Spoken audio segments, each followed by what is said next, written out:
Who's afraid of the big bad wolf? The scary monster of which I speak? Socialism. And you may have noticed the tide of fear is rising. One example of this can be found in a new film premiering today. It's called I Want Your Money. Take a look. The problem with socialism is that sooner or later you run out of other people's money. From the time they get up in the morning and flush the toilet, the American people are taxed. Then they go and get their cup of coffee and they're taxed. This goes on all day long. Tax, tax, tax. So at a time when the economy is so rough, why this endless debate over capitalism versus socialism and which financial system is superior? Joining me now to help answer this question, Michael Preisner, member of the Party for Socialism and Liberation, and Wayne Allen Root, vice presidential nominee for the Libertarian Party in 2008 and also a very outspoken anti-socialist. Hey there, fellas. I want to thank you so much for joining me. The first thing I want to do is just make sure we're talking about the same thing. Socialism can conjure up images from happy communes overflowing with wealth and 6 weeks vacation. And on the other side, dark streets filled with marching troops and no personal liberty. So, in one sentence or less, what is socialism? Michael, I want to start with you. Sure. Socialism means that the vast wealth produced by this country, produced by this society, by so many tens of millions of hardworking families, that wealth be actually put in the hands of those people that create it and used to meet human needs here at home, to fund housing, to fund jobs, to fund health care, all right, to fund that's education, one sentence. to fund all the things that people need and deserve. All right. Wayne, what about you? Well, it's a way to destroy any economy in the world. That's sentence one, but I'll just give me one more sentence. And the other way to put it is redistribution of wealth. What he's talking about is theft. I earn the money, you steal it from me to give it to people who did not earn it. That's theft. That's how you destroy an economy. All right.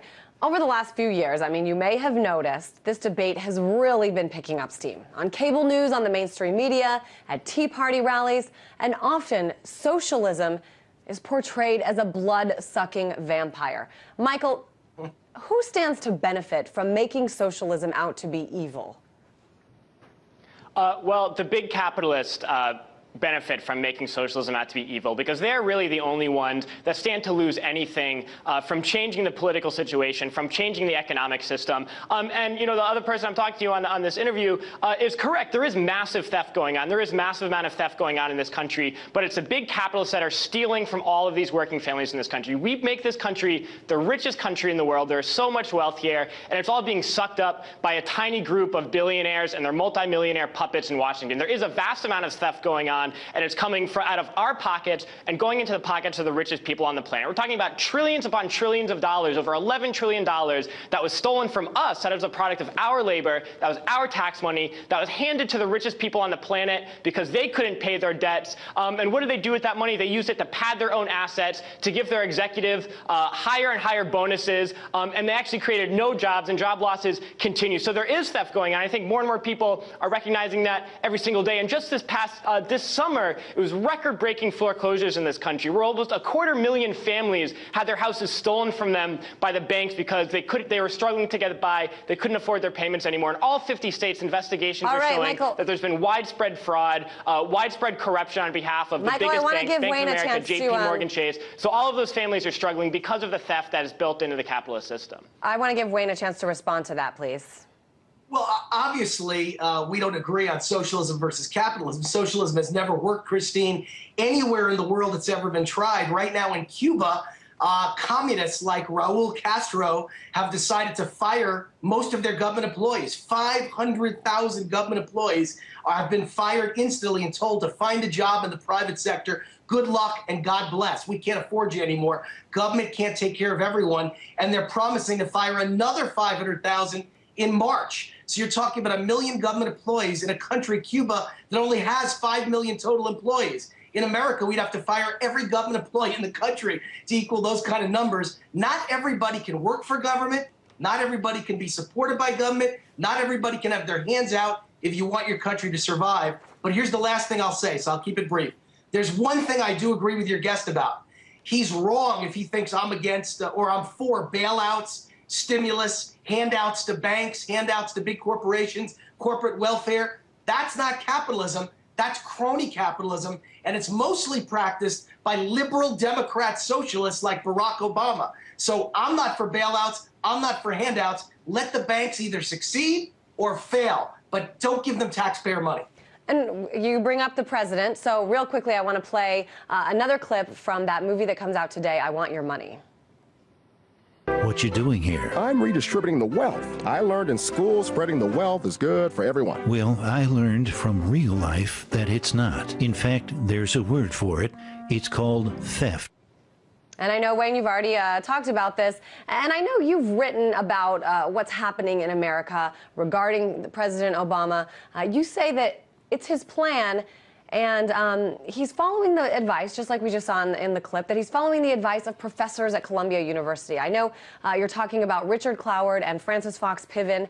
Make your case for why you think this is all part of a bigger plan by President Obama, that he knows exactly what he's doing. Christine, I'm impressed. You did your homework. Very good. You get an A in my exam. I graduated Columbia University class of '83 with Barack Obama, my classmate. We were both pre-law, political science majors. I plan to be a presidential candidate in 2012 running against Barack Obama as a libertarian third-party candidate. I called it before we ever had the 2008 election. I said pretty much every classmate I ever had at Columbia University was either a communist, a socialist, or a Marxist. They hated America. They hated capitalism. They hated anyone who made money, any CEO who runs a company they were antagonistic towards. And you see what you get with Barack Obama.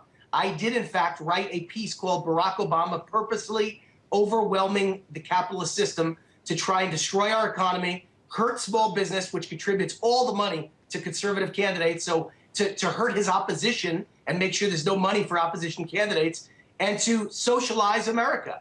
And I think I called it right on the money. Every day, not a day goes by where you don't see, whether it's Obamacare, cap and trade, card check to unionize the whole country, making Puerto Rico the 51st state, legalizing 12 million illegal immigrants who are all going to vote Democrat for a socialist nation filled with handouts to make government bigger. Everything Obama wants is to simply make this a socialist nation and kill people like me. I'm not a big businessman.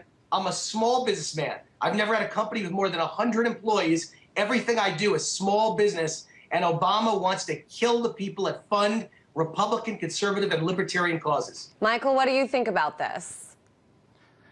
Well, I think I'd be doing a disservice to our viewers if I didn't call you out for being a complete racist for your demonization of all the undocumented families who are forced to come to this country to work because of the economic policies imposed on their countries. I also think it's important to say that, you know, what you're trying to do, all these Tea Party attack dogs, all these libertarians, all this anti-socialist propaganda, all this anti-communist hysteria that you're trying to whip up, it has one goal, and that goal is maintaining the status quo where a small handful of people hoard the wealth of society while tens of millions of working families are increasingly pushed into poverty every single day. You know, you're really trying to blur the lines between who the enemy is and who you really need to be uniting with. You're trying to demonize immigrants. You're trying to use all kinds of racist propaganda to demonize the president. But there's really two sides in this economic crisis. And I think the capitalist system has proved to people all over the world, especially here in the United States, that it's a system that does not work. But you're trying to blur the lines that there's two sides. You're on the side of the workers who are laid off from their jobs because the capitalists, the co-owners of that company, all they want to do is increase their own profits, increase their own bonuses. Either you're on the side of those workers who are laid off, or they're either on the side of the CEO who wants to lay them off so they can pad their assets. You're either on the side of the families who are being kicked out of their houses through no fault of their own, or you're on the side of the banks who you feel should have the right to take their homes away. Either you're on the side of the tens of millions of families who can't even go to the doctor if they're sick, who can't take their children to the doctor if they're sick, or you're on the side of the insurance companies who profit off of their suffering. There's two sides. There's a line drawn in this country. Either you're on the side of the vast majority of humanity, the vast majority of the population that creates all of this wealth on society, or you're on the side of the bosses, the bankers, the big capitalists who will do everything they can in their power to steal more and more from us every single day. Let me jump in here. I was going to move on, but I got to ask you, Wayne, are you a racist? Yeah, I think that's kind of funny. You know, what's great about Obama is that he's brought all this out of the closet. Everybody now laughs when people call a conservative a racist. Tell your guests that his news is old news. You know what the definition of a racist is? Anyone who's winning an argument with a liberal or a socialist. They immediately pull the race card out and call everybody a racist. That's a joke. We all laugh at it. You can't even bother us anymore with it. The fact is the biggest racists in the world are in the Obama administration. Someone like Justice Sotomayor, the Supreme Court justice, who actually believes and says publicly, if you're a Hispanic woman, you are smarter than a white male and you deserve to be on the Supreme Court. That's racism. If you want to give houses to people because they're black or because they're Hispanic or because they're poor, which is the policy of basically liberal administration after liberal administration, that's what caused the bankruptcy of America and destroyed the whole real estate industry. That's racism. If the Obama administration just passed financial reform and they want to give small business loans specifically to black small business owners, that's racism. I believe everyone's equal and no one should ever get a loan for a house, for a car, should never get into a college because of the color of their skin, not because they're white, not because they're black. They should get in because they are talented. The gray matter in your brain, Christine, is all that matters. I'm the one who's not racist. On the other side, I'm facing nothing but racist. They should look in the mirror. Michael, I want to talk to you about kind of your method here. Do you have a lot of followers who kind of are on board with this movement to try to change the system? I mean, what's the strategy here to get people on board to follow this idea of socialism? What's your argument? Well, every single day it's becoming more and more apparent to people all over the country that this system simply does not work. All we do is watch all of our wealth, all of the wealth that we produce in this society squandered on things that do absolutely nothing to benefit us. Just in California here in this state, there's a new budget passed where one family firm got a $30 million tax cut. At the same time, there was cuts to people receiving HIV and AIDS care, funding for child welfare. You want to talk about racism in politics? That's racist to attack the most vulnerable sectors of society, the people who are suffering the most, taking from them and giving it to the richest people in the state. That's the status quo in this country. And what's happening all over this country is people are seeing that line between those who are hoarding all the wealth, the billionaires who are hoarding all the wealth, and all of us who produce all the wealth, yet we're laid off from our jobs, we're kicked out of our houses, we go bankrupt because of hospital bills, and more people are waking up to this. You know, Warren Buffett, the multi-billionaire, said it himself. He said, there is a class war in this country. It's the rich class who's making war, and it's my class who's winning. Well, that's not an equation that could sustain itself forever, because our class is being pushed more and more into poverty every single day, having more and more taken from us every single day. And what I'm seeing as an organizer with the Party for Socialism and Liberation is more and more people, from young students who are cut off from education to veterans who are sent to fight in these criminal wars for profit, to people who are being kicked out of their homes and laid off from their jobs, more and more people recognizing that it's not an individual president, as our other guests would like you to think, who is just really the CEO of the capitalist class, who's just representing those big business interests. It's not an individual president who's the enemy. It's the system that's an enemy. It's the system that cares only about making more and more profits for a small group of people at the expense of the vast majority. And those people are ready to fight back. All right. And real briefly, I want to get both of your reaction to a headline from yesterday's Wall Street Journal. That headline, capitalism saved the miners. Now, the gist of this is that a small company in Berlin, Pennsylvania, had the technology, a drill bit. The author argues that if this company, CenterRock Incorporated, was not in it for the money, they wouldn't have developed the technology, and most likely, and this is straight from the article, the miners would be dead. So, your reaction to this headline, capitalism saved the miners. Michael, I'll go to you first. Sure. You know what? It's really kind of ridiculous to say that only capitalism and only this need for profit is what drives technology. You know where most of the great minds in the United States are? Where all the physicists, the chemists, they're all working for major pharmaceutical companies, and the majority of them are making bombs to destroy innocent people all over the world to maintain global hegemony for the U.S. capitalist class. That's where all the great, imagine if all of those great minds were being put to use to try to better society, to try to better things for this. It is not profit that's the motive for people who want to create. And I think in a country where we can provide every single person a college education through the highest level that they want, I think we'd have an entire new generation of scientists and doctors and chemists that would really revolutionize society. And that's what we've seen. You know, our other guest said that socialism has failed everywhere it's worked. Look at a country like Russia, who had a socialist revolution, went from a completely backwards country with 90% illiteracy to being one of the world leaders with amazing technology and amazing economic growth in such a short period of time. That's what happens when you take the vast potential of society and the vast wealth of society and use it in the common interest of all people, not a tiny group of people who hoard all that wealth. All right, we are almost out of time. And Wayne, I do want to give you the last word. Well, the last word is that America's been the greatest nation in the world for 200 years. We defeated the Soviet system. China today is becoming a capitalist nation. Soviet Union's becoming a capitalist nation. I dare say Cuba is trying to become a capitalist nation. Not everybody can work for government.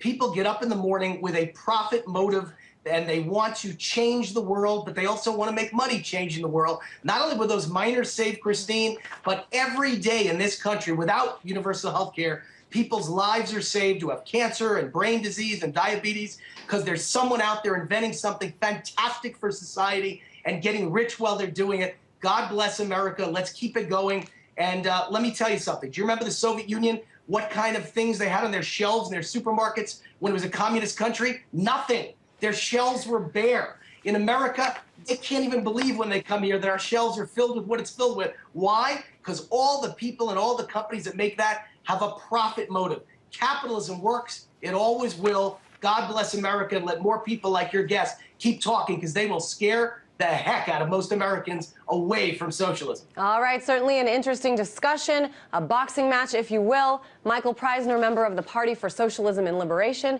and Wayne Allen Root, vice presidential nominee for the